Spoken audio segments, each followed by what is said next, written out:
should be the last one. This is the last training I'll do, and I'll use, if you've already watched the other 4 or so videos about this, I'll use FOB Alpha, blah blah blah, if you've already watched the others. I'm going to teach you about breaching and clearing this time. So I'm going to use the 870, then I'm going to go to a good example. So again, gosh damn, I forget, it's not like Alpha 5. Check your corners right before you even start checking them a bit more, just in case. An enemy would have likely shot your squad mate like that, but yeah. For say there's a soldier in this corner, you would have killed him and shot him. Same for over here.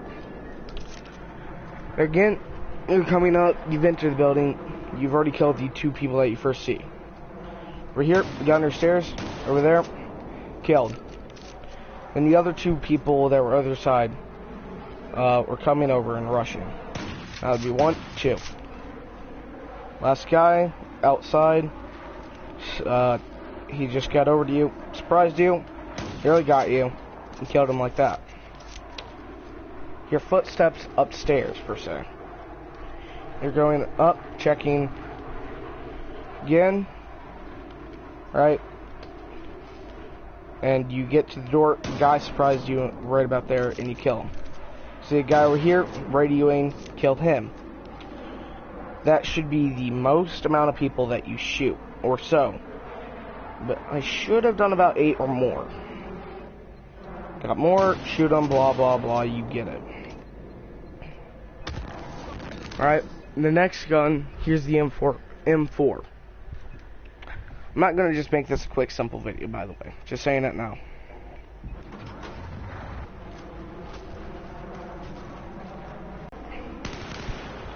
Shoot whoever would be there. See a guy there, you shoot him. There was a guy under the stairs, you shot him. Guy over there. Then you hear 2 footsteps rushing away, you reload.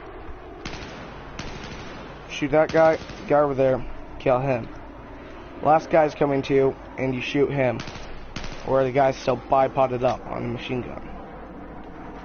Yeah. Hold on, I'm checking something. That's neat. Alright. Then right here, you're walking up to this door.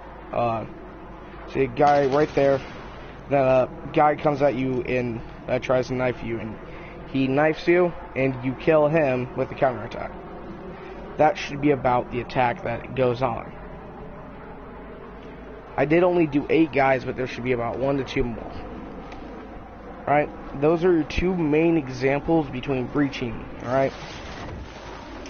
I'm not going to make this overly complicated like the others. This one's just going to be simple, easy, done, blah, blah, blah, you get it.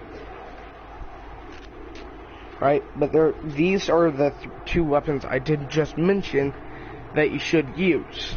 The M9's another one that you should use, but again, not exactly a good choice. Weapons for breaching and clearing, M4, 870. The M9, technically. The shorty 12 gauge is kind of fun, but not really. From there, you kind of got your loadout. We already got most of the stuff that you've done, probably. So, yeah. If I'm going to be honest, technically you can also breach and clear with these 2. But for the IFV, I would actually suggest something else. Essentially, don't just run into the building or something like that. Because technically, if you're running with this, you'll technically be offloading troops. So, offload your troops and let them breach and clear. I'll give you an example between the truck. Actually, you know what? I already kind of screwed up with about saying. I'm gonna not overcomplicate this like the others. I guess now I am. Screw it. The LAV, let's use this one. Right? So, let's just say that you were coming out from base. You already killed, per se, these 2 tanks here. You're about to offload. Because you know that there's enemies inside the building. You're offloading, the other guy outside, let all the soldiers know. And because you just got done offloading, you're going to move out, and you're going to head back to base and wait for a call. And essentially those soldiers are going to do what I just said. So yeah. That's scenario 1. Scenario 2 with the MRAP. Alright, coming from base, you heard about this building needs to be attacked because it's a key important area. Squad specially made to breach and clear like this. All of you unload. Man just went. Damn it. God dang it. I hate it when I freaking screw up like this. So hold on. I need to make sure the vehicle is destroyed alongside I die in the process.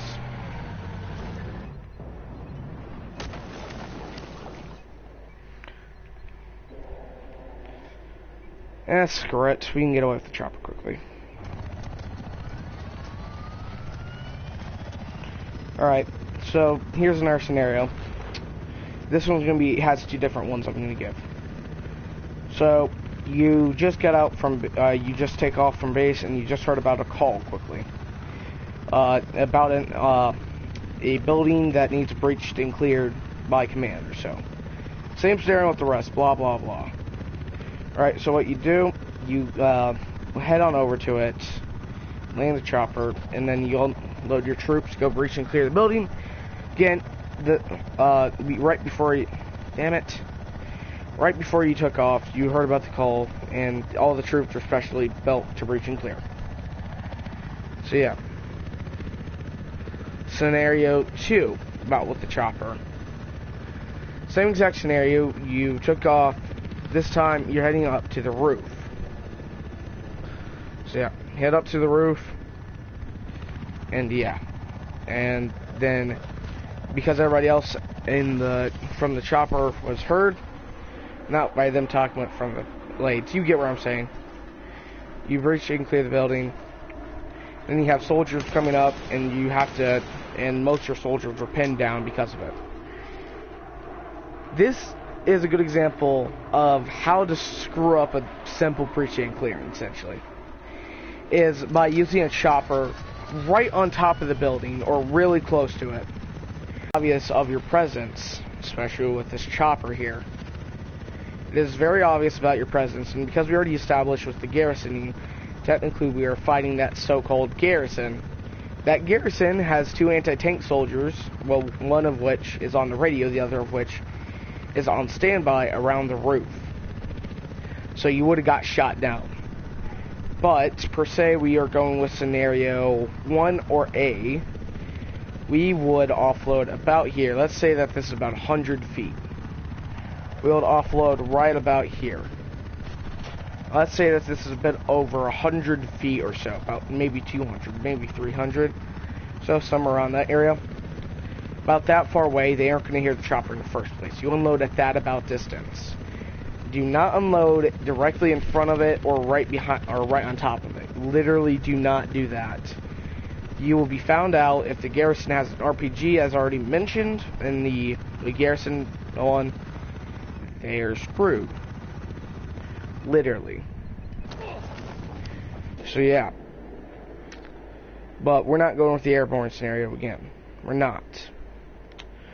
Let's go with one last scenario. This time with the little bird.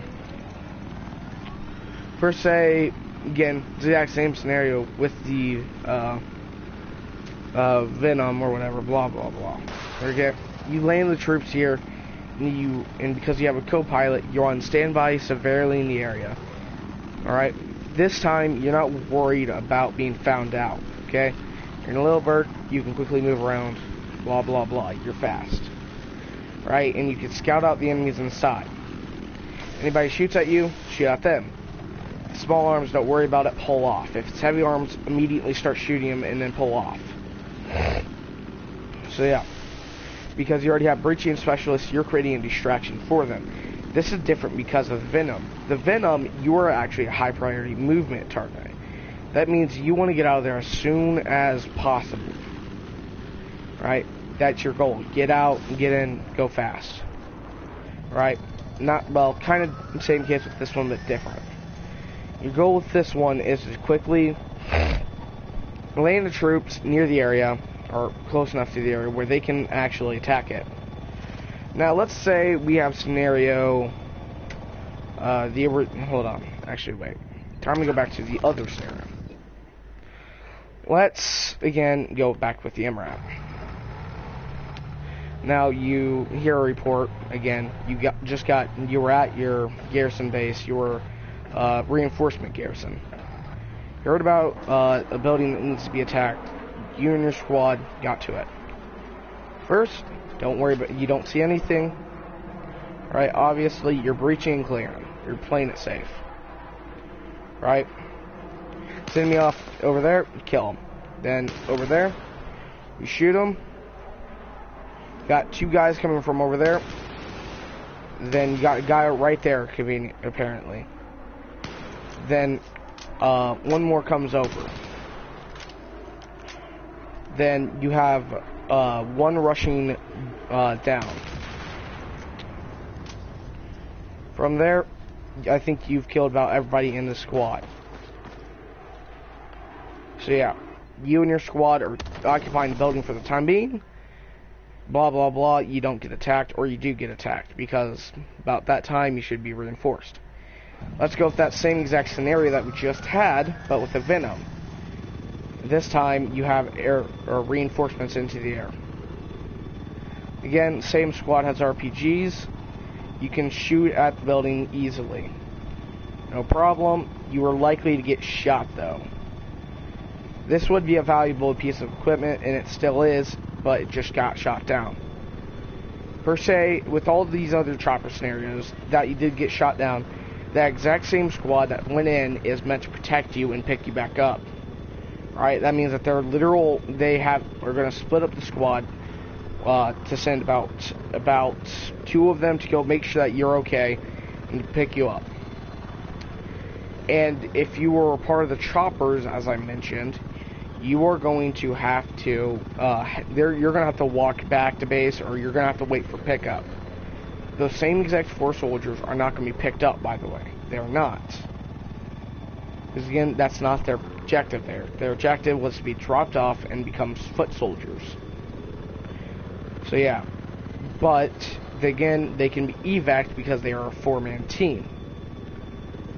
As I mentioned with the FOB the FOB, you can only evac about half of them. You can reinforce them, but you're just delaying the inevitable most of the time. So again, as I mentioned, most of the time that exact same FOB is likely to be lost and unprotectable, as I mentioned. So yeah, that can create some problems, as I already mentioned. So yeah. So yeah, you have the simple idea of what's going on. Again, all these except for the transport chopper are going to have 2 pilots, and because the transport chopper only has 1, it's still necessary to pick you up. But whoever picked you up in the transport chopper probably has a gunner with them, so you are likely going to become that transport chopper again. Alright? The only difference is that the exact same 2 members that picked you up are likely the Viper members, or these 2 members or Spec Ops that are meant to be there after, essentially. So yeah, as I already quickly mentioned, again, this chopper will be likely used for Spec Ops. That's the purpose of it, Spec Ops. These 2 here, this one here, is going to be most likely used for, again, transporting of grunts / infantry. Most of these squads will be set up with 1 grenadier, 1 medic, and 1 anti-tank soldier anti-air. That's how they'll be most likely set up, and that's their best setup, to be honest. But let's say that you're a resupply chopper, with both kinds of resupplies. You're going to be a medic necessarily. The other one's going to be a support. He's going to be gunning for you though. So yeah, that's the primary difference between the choppers. If you're a resupply chopper, you are likely going to. Why am I getting ahead of myself? I already made this. So yeah. Now that you have an understanding between about freaking being evac probably by another shopper or breaching, clearing, blah blah blah. Yeah.